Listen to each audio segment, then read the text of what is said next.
तो जैसा कि आप सभी को पता है, चॉक इंडस्ट्रियल एकेडमी ने सीयू सेट की जो बैचेस हैं वो शुरू कर दिए हैं 1 तारीख से ही। और आज हम साइंस में बात करेंगे, यानी कि जीके का जो पोर्शन आएगा हम लोगों का साइंस का, वो चीज आज हम सीखेंगे। ठीक है, तो सबसे पहले मैं बता दूं कि हम लोग आज सीखेंगे भौतिक विज्ञान, जिसे हम इंग्लिश में कहते हैं फिजिक्स। ठीक है, उसकी ही एक क्लास आप सभी के सामने। ठीक है, जो सबसे पहली चीज है हम लोगों के लिए इम्पोर्टेंट में, ठीक है, सीयूईटी के लिए, वो है पहली चीज मात्रा। देखिए, हमें पता होना चाहिए कि मात्रा क्या है, और जब हम इसको आगे डेवलप करेंगे या आगे हम सीखेंगे तो बहुत सारी चीजें आएंगी जो हमें पूछी जा सकती हैं। ठीक है, तो देखिए सबसे पहली चीज क्या है कि मात्रक। मात्रक दैट मीन्स यूनिट कौन सी चीज होती है। ठीक है, हमने क्लास 10th में 12th में आप लोगों ने कुछ चीजें पढ़ी होंगी, जिसमें से कुछ है CGS। ठीक है, और दूसरी है आपकी यहाँ पर MKS। ठीक है, और मोस्ट इंपॉर्टेंट जो आपने पढ़ी होगी वो पढ़ी होगी SI। ठीक है, ये पढ़ी होगी, और इन सभी के सामने लिखा होगा यूनिट्स। ठीक है, या फिर लिखा होगा सिस्टम। ठीक है, अगर आपने हिंदी में पढ़ा है तो लिखा होगा पद्धति। अब ये क्या चीजें होती हैं, देखिए CGS जो होता है आप लोगों का, वो होता है centimetre gram second system. Okay, and जो MKS होता है वो होता है मीटर किलोग्राम सेकंड सिस्टम। ठीक है, और उसके बाद आता है SI, यानी कि इंटरनेशनल सिस्टम ऑफ यूनिट। ठीक है, देखिए सभी में आपका सिस्टम सिस्टम एंड सिस्टम आता है। ठीक है, लास्ट में सेकंड सिस्टम दोनों ही आपकी CGS और MKS में। देखिए, कोई और नहीं बताएगा, एक और सिस्टम होता है आपका, उसको कहा जाता है FPS। ठीक है, ये भी एक तरह की यूनिट है। कौन सी है ये? Foot pound second system. ठीक है, बुक्स में आपको CGS MKS और SI ही मिलती है क्लास 10th और 12th के लेवल पर। ठीक है, आपको FPS जो है नहीं देखने को मिलता। ठीक है, अब हम बात करते हैं system of international system of unit की। ठीक है, ये है हमारा इंटरनेशनल सिस्टम ऑफ यूनिट। हुआ क्या कि जो CGS पद्धति थी, या कह सकते हैं ये सिस्टम था, ये कुछ साइंटिस्ट यूज करते थे, और MKS बाहर फॉरेनर साइंटिस्ट थे वो यूज करते थे। ठीक है, इस चीज को आप इस तरह से समझिए। ठीक है, तो जब हमारी रिसर्च या उनकी रिसर्च जब हम लोगों के पास आती थी, तो हम लोग MKS नहीं समझते थे या CGS नहीं समझते थे। जिस फॉर्म में उन्होंने लिखा है वो हमारे यहाँ चीज नहीं होती थी। ठीक है, तो बहुत ज्यादा कंफ्यूजन होती थी। उस चीज को समझने के लिए दोनों साइंटिस्ट या दोनों कंट्रीज ने उस चीज को समझने के लिए एक और यूनिट बनाई, जिसमें इन दोनों का ही इस्तेमाल करा गया, जिसे हमने कहा इंटरनेशनल सिस्टम ऑफ यूनिट। यानी कि जो यूनिट्स थी हमने उनको एक साथ लिख दिया। अब बात आती है ये यूनिट्स क्या है। आप लोग 10th क्लास 12th क्लास पढ़ के आ रहे हैं, आप लोगों को बहुत अच्छे से पता है कि यूनिट्स जो है हम लोगों की एक तरह से मात्रक है। ठीक है, यानी कि वो किस चीज में नापे गए हैं, तोले गए हैं, उसका इंडिकेशन देने के लिए हमें बताने पड़ते हैं कि ये इस चीज में तोला गया है, कि हाँ जी ये मिलीलीटर में है, ये लीटर में है, ये मीटर में है, या सेंटीमीटर में है। ये चीज आपको बतानी पड़ती है। ठीक है, कि हमने आज इतनी दूरी डिस्टेंस करी तो वो चीज हमें बताना पड़ता है। जैसे कि आज मैं आप लोगों को पढ़ा रहा हूँ, वीडियो बना रहा हूँ, तो यहाँ पर आपको देखना पड़ेगा कि ये कितने मिनट की वीडियो है या कितने घंटे की वीडियो है। ठीक है, और ये सब चीजें क्या है, यही चीज हमारी मात्रक कहलाती हैं। ठीक है, जैसे कि आपको टाइम का जो समय है उसका मात्रक बताना है कि उसकी यूनिट कौन सी है, तो हमें पता है कि उसकी यूनिट जो है सेकंड में है, क्योंकि हम जो टाइम कैलकुलेट करते हैं वो सेकंड्स, सेकंड्स के बाद मिनट, मिनट के बाद आवर्स। ठीक है, इस चीज में हम इसको कैलकुलेट करते हैं। ठीक है, तो इसकी जो यूनिट रखी गई है वो सेकंड्स में रखी गई है। ठीक है, ये होते हैं हमारे मात्रक। अब मात्रक जो होते हैं वो 2 टाइप्स के होते हैं। ठीक है, 2 टाइप्स ऑफ यूनिट्स। ठीक है, कौन कौन से होते हैं? देखिए, जो सबसे पहले होता है, मैं इसको आपको लिख के बता देता हूँ। ठीक है, 2 टाइप के हम लोगों के मात्रक होते हैं, 2 टाइप के। तो फर्स्ट होता है हम लोगों का मात्रक फंडामेंटल मात्रक, जिसको हम हिंदी में कहते हैं मूल मात्रक। ठीक है, मूल मात्रक। और जो दूसरा होता है वो होता है हमारा डिराइव्ड मात्रक यानी कि व्युत्पन्न मात्रक। ठीक है, ये दो हम लोगों के मात्रक होते हैं, यानी कि दो टाइप की यूनिट्स होती हैं। ठीक है, देखिए जो मूल मात्रक होते हैं हम लोगों के, एक इनकी जो क्वांटिटी है वो हम 7 मानते हैं। ठीक है, कि 7 लिस्ट है, 7 है। ठीक है, और इन्हीं 7 से हम लोग मिक्स करके या इनको जोड़कर, ठीक है, माइनस कर कर हम व्युत्पन्न मात्रक बनाते हैं, यानी कि मेन हमारे कौन से हुए, फंडामेंटल मात्रक। और फंडामेंटल मात्रक बहुत ही इजी होते हैं, आप लोग बचपन से ही इसको यूज करते आ रहे हैं। जैसे कि आपने जो अपना स्केल है छोटा वाला 6 इंच का स्केल होता है। ठीक है, 6 इंच के स्केल में कितने सेंटीमीटर होते हैं, 15 सेंटीमीटर होते हैं, आप लोगों ने यूज कर रखा है। ठीक है, तो यहाँ पर ये जो सेंटीमीटर है ये किस चीज को दर्शा रहा है, ये दूरी को दर्शा रहा है कि इसकी लेंथ इतनी है, इसकी दूरी इतनी है। इस चीज में हम इसको नापते हैं, सेंटीमीटर में नापते हैं। इंच में नापेंगे तो किस में बन जाएगा, ये आपका ये बन जाएगा इंचीज में, बन जाएगा 6 इंच हो गया जी। ठीक है, तो इस तरह से हम इसको नापते हैं। तो ये जो मात्रक होते हैं इनकी जो क्वांटिटी है वो 7 है। अब इंपॉर्टेंट चीज ये है हम लोगों के लिए सीयूईटी में कि ये 7 कौन कौन से हैं। ठीक है, तो 7 की अगर हम बात करें तो सबसे पहले जो आता है आपका वो हम लंबाई का ही लिख लेते हैं।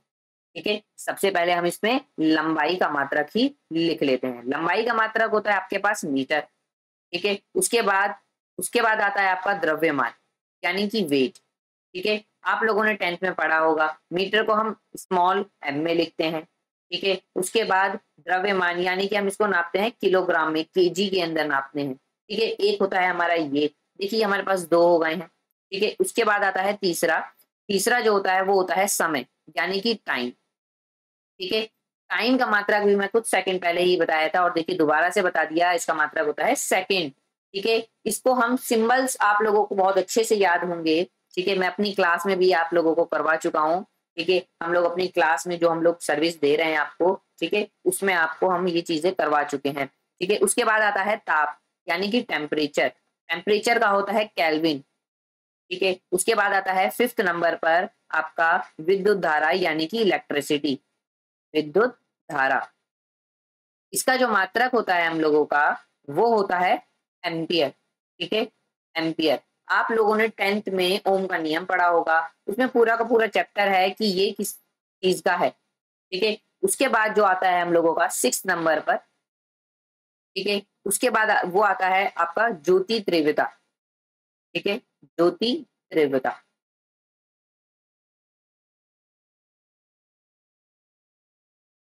ज्योति तीव्रता ये आता है हम लोगों का इसमें, इसका मात्रक किसमें आ जाता है, कैंडेला में। ठीक है, इसको हम सीडी से क्या करते हैं, दिखाते हैं, बताते हैं। ठीक है, उसके बाद सबसे लास्ट आता है हम लोगों का 7th नंबर पर एक मैटर का परिमाण। ठीक है, उसका रिजल्ट क्या होता है, तो इसमें हम लिखते हैं पदार्थ का परिमाण। ठीक है, पदार्थ का परिमाण क्या है हम लोगों का, ये होता है मोल, इसका मात्रक होता है मोल। ठीक है, इस तरह से ये 7 है। इन 7 को, ये जो आपको मैंने 7 बताए हैं ये 7 ही हमारे मेन है। इन्हीं के माध्यम से, इसी की मदद से हम व्युत्पन्न मात्रक बना लेते हैं। ठीक है, ये हो जाते हैं हमारे व्युत्पन्न मात्रक, यानी कि ऐसे मात्रक जो हम मूल मात्रकों की सहायता से बनाते हैं, इन 7 की हेल्प से बना लेते हैं। ठीक है, और कुछ ऐसे भी थे जो मैं अपनी क्लास में बता चुका हूँ जो पुराने मात्रक थे। ठीक है, तो वो अभी इंपॉर्टेंट नहीं है। ठीक है, मैंने आपको 7 बता दिए यहाँ पर, आप इनकी मदद से मूल मात्रक सीख के नए व्युत्पन्न मात्रक भी बना सकते हैं। ठीक है, जैसे कि कई बार पूछा जाता है, जैसे कि हम लोग बात कर रहे हैं, सबसे पहले ले लेते हैं लंबाई यानी कि मीटर की बात कर रहे हैं। ठीक है, उसके और कौन से मात्रक हैं, क्या क्या हम लिख सकते हैं, जैसे कि माइल्स हो गया, किलोमीटर हो गया। ठीक है, उससे बड़ा भी कुछ होता है, हाँ उससे बड़ा होता है हमारे पास प्रकाश वर्ष। ठीक है, इंपॉर्टेंट चीज है, कई बार एग्जाम में पूछी जाती है। ठीक है, कि प्रकाश वर्ष जो होता है वो किस चीज का मात्रक है, और आप 10th 12th के बच्चों को बहुत अच्छे से पता है कि प्रकाश वर्ष किसका मात्रक है, दूरी का मात्रक होता है। ठीक है, ये दूरी का मात्रक होता है। लेकिन एक चीज आप लोगों को यहाँ पर नई चीज पढ़ने को मिलेगी कि दूरी मापने का सबसे बड़ी यूनिट कौन सी होती है, दूरी मापने की सबसे बड़ी यूनिट क्या आप लोगों को पता है? पता है तो आप हम लोगों को चैट बॉक्स में बताइएगा कि हाँ, हमें ये पहले से पता थी। ठीक है, सबसे बड़ी जो मात्रक की दूरी मापने की इकाई होती है वो होती है आपकी पारसेक। ठीक है, पारसेक। ठीक है, और इसमें अगर हम डिफरेंस निकालें या फिर कई बार पूछ लिया जाता है कि इसको मीटर में पारसेक, प्रकाश वर्ष इसमें कन्वर्ट करके दिखाइए, तो हम यहाँ पर लिखते हैं कि 1 पारसेक बराबर इसकी क्वांटिटी अगर हम प्रकाश वर्ष में निकालें तो 3.26 प्रकाश वर्ष बनेगी। ठीक है, और अगर हम इसको मीटर में चेंज करने लगे, दोबारा से अगर मैं इसको मीटर में चेंज करने लगूं तो मीटर में इसकी क्वांटिटी क्या हो जाएगी? ये हो जाएगी 3.08 इंटू 10⁻16 मीटर। ठीक है, इसको मीटर में चेंज करने के बाद ये आ जाएगा। ठीक है, तो ये बहुत छोटी छोटी सी चीजें हैं जो एग्जामिनर हम लोगों से पूछ सकता है। ठीक है, देखिए जो टेबल्स है हम लोगों का CUET के एग्जाम का, ठीक है, वो चीज में हम लोग क्या करेंगे, ज्यादा डीप नॉलेज नहीं पढ़ेंगे, सिर्फ ऊपर ऊपर से जो मोरल है 12th तक का लेवल है उसको पढ़ेंगे।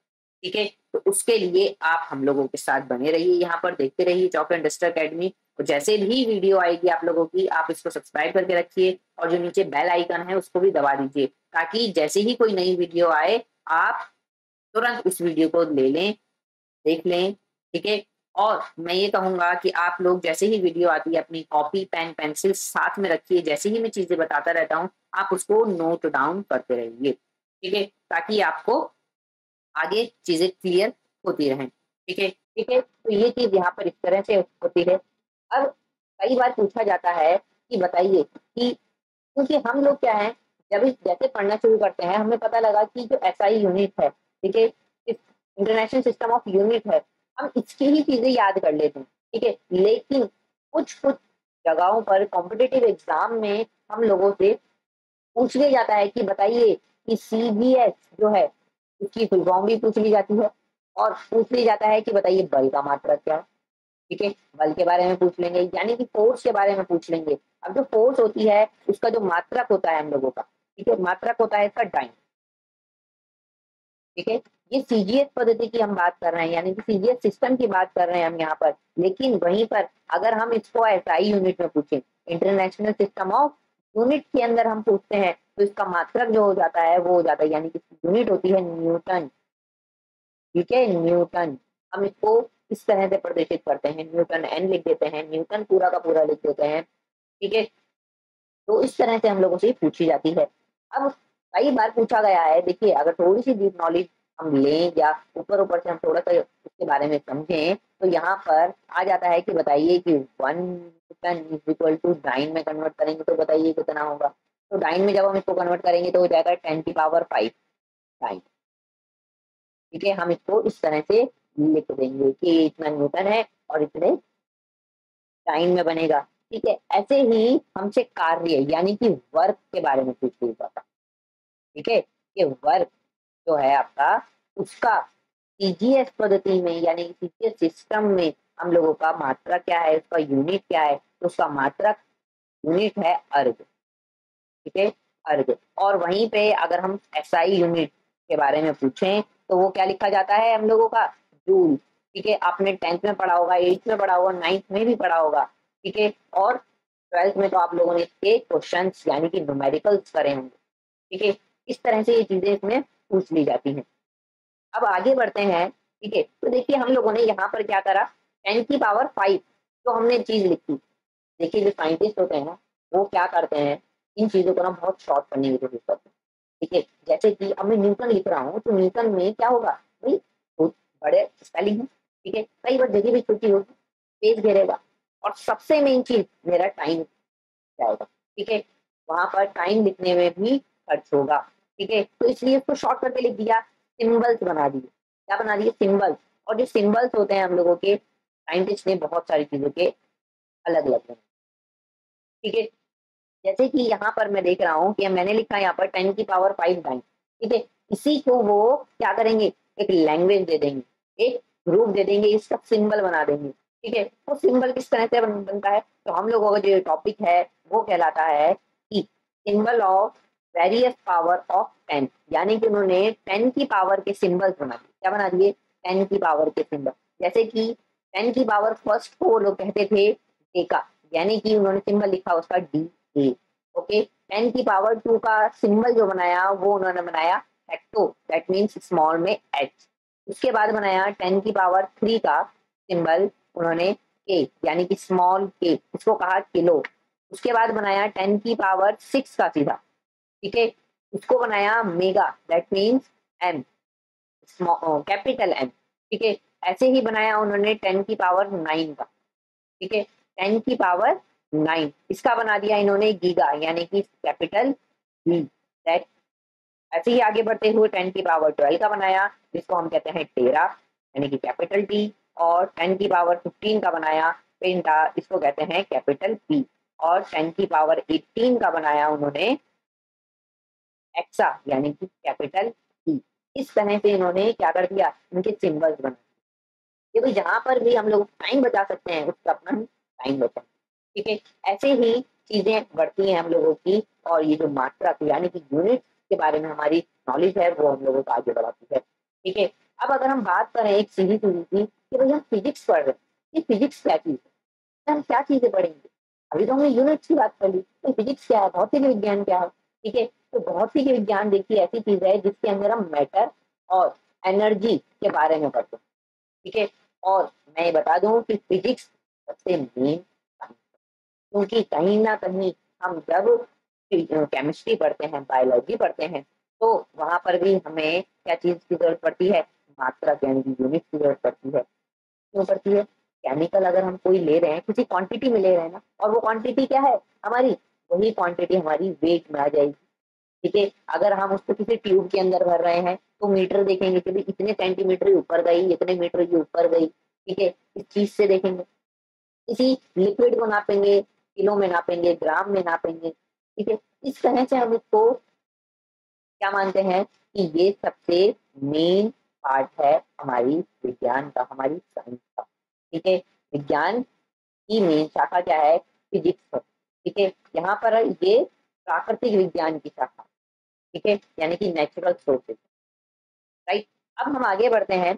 आगे हम लोगों की क्लास होगी, आप लोगों ने 9th में चैप्टर पढ़ा, 9th में चैप्टर था हम लोगों का क्या था? गति। ठीक है।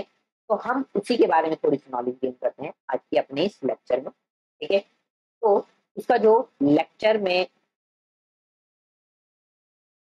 तो इसकी नॉलेज हम किस तरह से गेन कर सकते हैं? देखिए, जो हमारा चैप्टर गति था, इसमें कई चीजें आई थी आप लोगों के सामने, जैसे कि स्केलर क्वांटिटी। ठीक है। अभी स्केलर क्वांटिटी क्या है? स्केलर क्वांटिटी को हम हिंदी में कहते हैं अदिश राशि। अदिश राशि। ठीक है। अदिश राशि। तो जो अदिश राशियां होती हैं वो कौन सी होती हैं? जिनके अंदर हमें दिशा नहीं चाहिए होती। ठीक है। अदिश राशियां कौन सी हैं? जिनके अंदर हमें दिशा नहीं चाहिए होती। ठीक है। सीधे सीधा सी बात है। अदिश यानी कि जिसके अंदर दिशा नहीं चाहिए, सिर्फ हमें परिमाण चाहिए, यानी कि हमें रिजल्ट चाहिए कि यहाँ पर क्या हो रहा है। ठीक है। ये पूरी चीज हमें यहाँ पर चाहिए होती है कि परिमाण चाहिए हम लोगों को यहाँ पर। ठीक है। बस यही चाहिए, और दिशा हमें नहीं चाहिए। ठीक है। ऐसी कौन सी चाल है या ऐसी कौन सी चीजें हैं जिसमें हम सिर्फ परिमाण चाहिए होता है? तो देखिए ऐसी चीज है हमारी नापना, यानी कि केजी, किलोग्राम किसका होता है? द्रव्य। ठीक है। किसी चीज में अगर मैं वेट निकालने को कहूँ तो आप ये थोड़ी ना कहेंगे कि बताइए पहले वो किस दिशा में खड़ा है। ठीक है। इस चीज से उस पर कोई फर्क नहीं पड़ता, जैसे कि चाल पर नहीं पड़ता हमारे पास। कार्य अगर हम कोई काम कर रहे हैं तो उस पर नहीं पड़ता। टाइम पर दिशा का कोई, यानी कि कोई भी लोकेशन का कोई फर्क नहीं पड़ता। टाइम जो है आपका, जो इस समय चल रहा है वो चलता रहेगा। ठीक है। ये चीजें होती हैं हमारी अदिश राशि। ठीक है। जैसे कि अभी मैंने आप लोगों को बताया है, टेम्परेचर हो गया, ठीक है, करंट हो गया, इनको दिशा की जरूरत नहीं है। इनकी कैलकुलेशन करने के लिए हमें दिशा की जरूरत नहीं। ऐसी ही आती है दूसरी चीज हमारी, कौन सी? सदिश राशि। कौन सी आती है? सदिश राशि। ठीक है। सदिश राशियां। देखिए सदिश राशियां क्या होती हैं? बिल्कुल इसके अपोजिट होती है, बिल्कुल इसके अपोजिट। यानी कि हमें यहाँ पर परिमाण तो चाहिए ही चाहिए, ठीक है? यहाँ पर परिमाण चाहिए ना दिश में हमें, तो इसी का होता है परिमाण चाहिए। ऐसे ही दिशा चाहिए, यहाँ पर हमें दिशा भी चाहिए होती है। तो अब आप ये बताइए कि ऐसी कौन-सी चीज़ है जिसमें हम दिशा भी निकालते हैं और परिमाण भी निकालते हैं कि हाँ भाई इतनी दूर गया, तो इस दिशा में गया था और ये चीज़ इसका आंसर इतना आएगा। डिपेंड कर जाता है किस जगह पे गया है, यानी कि लेफ्ट गया है, राइट गया है, ठीक है? ये चीज़ डिपेंड कर जाती है उसमें। तो इसका एक एग्ज़ाम्पल है जैसे कि डिस्प्लेसमेंट दैट मीन्स विस्थापन। इसमें हमें क्या चीज़ की ज़रूरत पड़ती है? दिशा की ज़रूरत पड़ जाती है। फिर आती है हमारी वेलोसिटी, ठीक है? वेलोसिटी में भी हमें दिशा की ज़रूरत पड़ती है और सदिश राशियों को हम इंग्लिश में कहते हैं वेक्टर क्वांटिटी, ठीक है? नाम से हमें पता लग जाता है वेक्टर क्वांटिटी से ही हमें इसका अंदाज़ा हो जाता है कि हमें यहाँ पर दिशा भी चाहिए होगी, यानी कि हमें लोकेशन ये किस जगह पे जा रहा है, लेफ्ट जा रहा है, राइट जा रहा है, ये चीज़ भी हमें पता होनी चाहिए। तभी हम उसके रिज़ल्ट तक पहुँच पाएँगे, तभी हम उसके परिमाण तक पहुँच पाएँगे, ठीक है? ये चीज़ें होती हैं। अब कुछ-कुछ चीज़ें आ जाती हैं आपकी, जैसे कि जो इम्पोर्टेंट चीज़ें हैं, जैसे दूरी, ठीक है? डिस्प्लेसमेंट, हमारी चाल, वेलोसिटी, ठीक है? एक्सेलरेशन यानी कि त्वरण, एक सर्कल मोशन और आपका आ जाता है एंगुलर वेलोसिटी, ठीक है? ये सारी चीज़ें आ जाती हैं इस चैप्टर में, या कह सकते हैं कि गति की जो स्पीड के बारे में हम लोग आज नॉलेज की बात करेंगे, वो सारी चीज़ें आ जाती हैं, ठीक है? तो हमारा जो वीडियो थी आज की, वो यहीं तक थी। बाकी हम लोग नेक्स्ट जल्द मिलेंगे अपनी नेक्स्ट वीडियो में आप लोगों के साथ में। आप लोगों को ये वीडियो पसंद आई हो, लाइक कीजिए, शेयर कीजिए, टीयू सेट की तैयारी कीजिए, ठीक है? और घर रहिए, सुरक्षित रहिए।